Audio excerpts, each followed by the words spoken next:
Ya, pemirsa, Anda masih menyaksikan debat calon gubernur dan calon wakil gubernur Jakarta yang rencananya akan dimulai pada pukul 19 waktu Indonesia Barat. Terakhir tadi, informasi yang sudah kami dapatkan dari rekan kami di lapangan bahwa sudah ada dua pasangan calon yang hadir, yaitu pasangan calon nomor urut 1, yaitu Ridwan Kamil Suswono. Kemudian tadi yang pertama hadir adalah pasangan calon nomor urut 3, yaitu Pramono Rano Karno. Dan informasi yang terakhir baru saja kami dapatkan bahwa pasangan calon nomor urut 2, Dharma Pongrekun dan juga Kun Wardana juga sudah tiba di lokasi debat kita. Ya, artinya kalau ketiga pasang sudah hadir, sejumlah persiapan sudah dilakukan. Karena ini kalau kita lihat setengah jam lebih ya, Ken, ya, menuju jelang debat pamungkas calon gubernur dan calon wakil gubernur Jakarta. Nah, kita tadi sudah mendengarkan bagaimana kemudian persiapan dari masing-masing pasangan calon. Kita akan coba dengarkan dari juru bicara ya, dari masing-masing pasangan calon. Ini kita mulai dulu dari sesuai dengan nomor urutnya ya. Betul. Ini kita menuju ke Bang Ahmad Fathul Bari, juru bicara paslon nomor urut 01. Bagaimana juru bicara paslon nomor urut 01 ini melihat debat pamungkas pada malam hari ini? Memaknainya seperti apa? Ya, tentu ini satu perjalanan yang sudah dilakukan ya, dari debat pertama, kedua, dan ketiga. Dan alhamdulillah ini debat ketiga ini debat yang insya Allah mudah-mudahan sesuai sekali dengan kompetensi Pak Ridwan Kamil, orang yang sangat ahli dalam tata kota dan lain sebagainya, serta memiliki banyak catatan prestasi ketika berada di Jawa Barat. Walaupun tentu sebagai gubernur masih banyak catatan yang belum dilakukan. Tapi untuk itu kami sangat optimis ini akan menjadi debat pamungkas yang mudah-mudahan juga menjadi penutup yang baik bagi pasangan Ridwan Kamil Suswono, dan insya Allah mudah-mudahan kemenangan satu putaran itu bukan sekedar bukan sekedar impian, tapi menjadi kenyataan karena apa yang sudah dilakukan, termasuk hasil debat mudah-mudahan memuaskan dan meningkatkan elektabilitas Ridwan Kamil dan Suswono. Oke, jadi akan memanfaatkan dengan optimal ya debat pamungkas kali ini dong pasti ya. Dong, insya Allah. Oke, itu maknanya untuk pasangan calon nomor urut 1. Kalau pasangan calon nomor urut 2 seperti apa, Bang Fernando? Karena yang terakhir kayaknya mengkritik pasangan calon yang lain nih. Hari ini juga masih akan mengkritik menyerang seperti itu kah?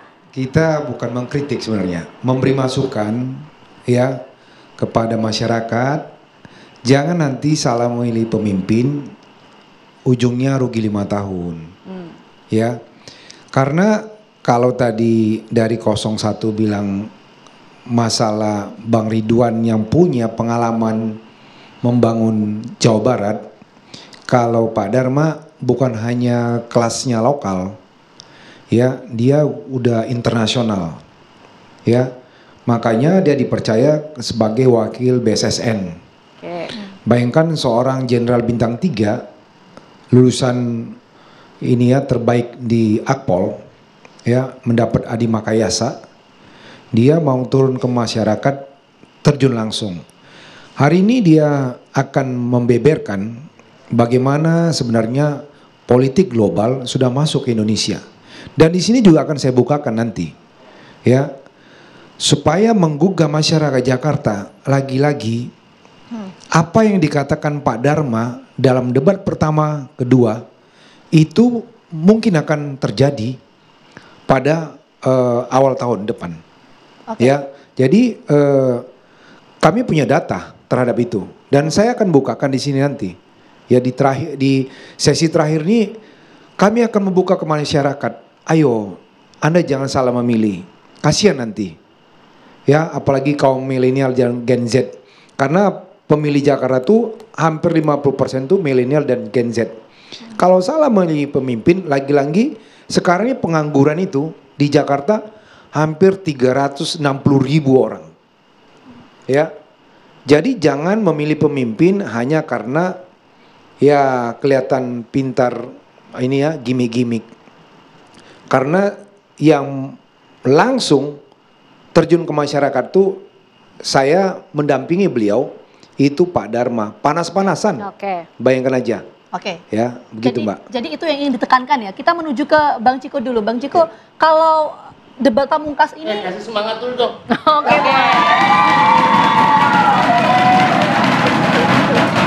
Gini Bang Ciko, kalau tadi kan kita memaknai debat pamungkas ini seperti apa dan apa yang ingin ditekankan dalam debat ini?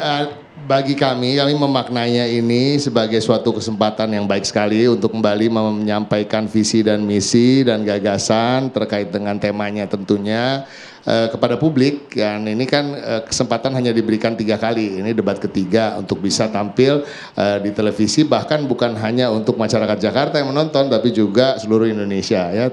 Siapa tahu kan nanti habis 5 tahun jadi gubernur, kemudian jadi presiden, kita nggak tahu ya. Jadi pada prinsipnya ini adalah kesempatan emas, kesempatan yang baik, semua kesempatan untuk bisa menyampaikan apa yang disampaikan untuk keluarga secara langsung ini akan dimanfaatkan sebaik-baiknya. Artinya Mas Pram dan Bang Dul sebagai 2 tokoh yang mempunyai pengalaman yang luar biasa, rekam jejak yang luar biasa juga.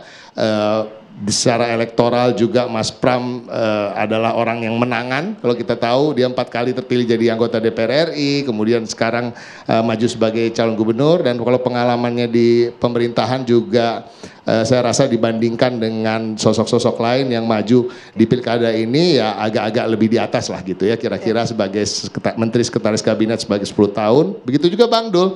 Nah, Bang Dul juga pernah menjadi wakil bupati, menjadi wakil gubernur, kemudian menjadi gubernur, dan artinya mempunyai background yang cukup untuk bisa juga nanti menjelaskan terkait dengan apa yang menjadi tema hari ini. Jadi mudah-mudahan masyarakat mendengarkan, dan intinya hunian yang layak, kehidupan yang layak, udara yang layak bagi masyarakat itu akan bisa terwujud bila Mas Pram dan Bang Dul nanti yang terpilih sebagai gubernur dan wakil gubernur.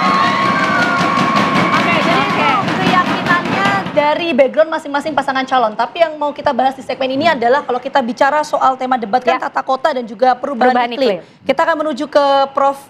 Manlian. Jadi kalau kita bicara soal tata kota dan perubahan iklim ini, yang seharusnya menjadi skala prioritas itu apa, Prof? Ya, baik. Assalamualaikum warahmatullahi wabarakatuh.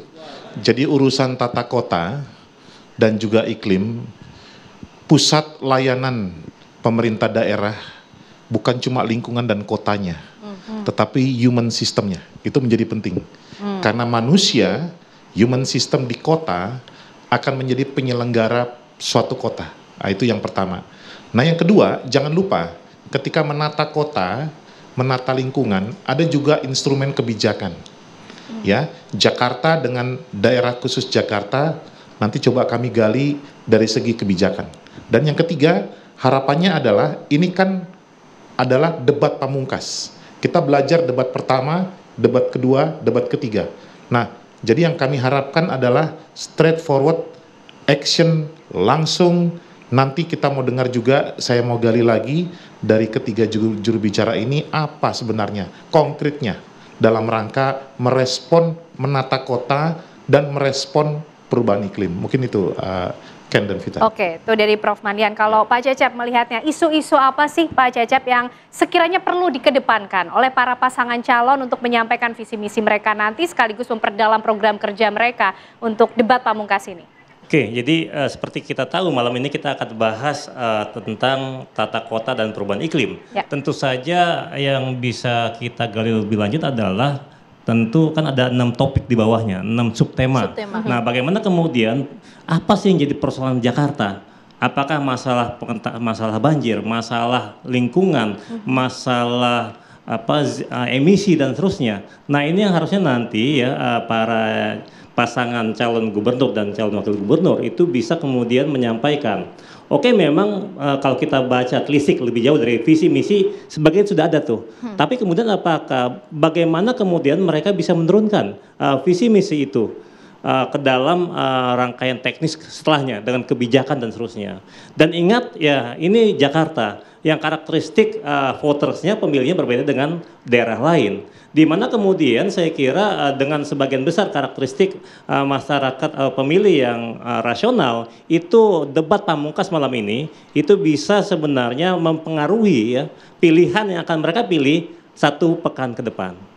Demikian sementara mungkin. Oke, jadi harus dimanfaatkan sebaik mungkin ya Pak Cecep ya oleh masing-masing pasangan calon untuk bisa menyampaikan visi misi, program kerja yang juga tadi sangat penting adalah tidak hanya visi misi dan program kerja, tapi betul-betul bisa diimplementasikan tidak sih di Jakarta yang nanti visinya ini menjadi kota global. Instrumen kebijakan itu nanti akan kita bahas di segmen berikutnya, tapi kita jeda dulu, kami kembali hadir saat lagi untuk Anda.